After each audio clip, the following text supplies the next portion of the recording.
Ray, given the fact that this comes ahead of the US presidential elections, obviously the US will be looking at a potential Chinese interference threat as well.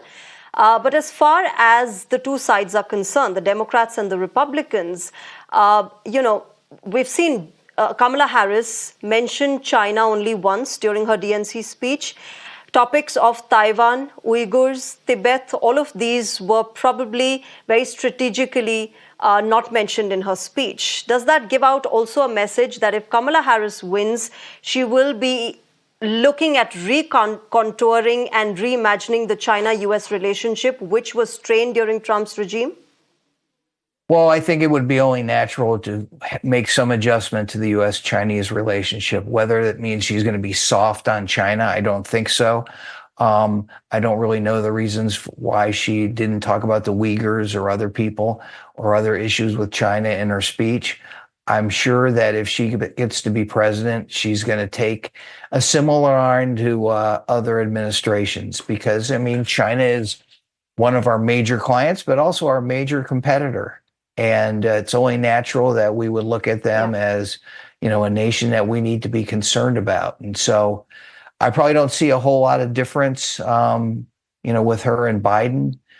Trump has been all over the map on China. He either loves Xi Jinping or he doesn't love him. And so, I would imagine that she's probably going to have the same line as Biden. Interestingly, Ray, when Biden administration came to power, most of the policies that Donald Trump had followed during his regime was sort of followed during the Biden administration as well as regards to China. Considering that there was a trade war and there was a stressed relationship, those policy measures have still sort of continued. Many of them, yes. And I think they probably looked at them and said, hey, this is something that Trump did that makes kind of sense, particularly when it comes to things in the technology sector. And as the United States has tried to do more with renewable energy, and China is a leader in like solar panels, I think that's something that has definitely happened.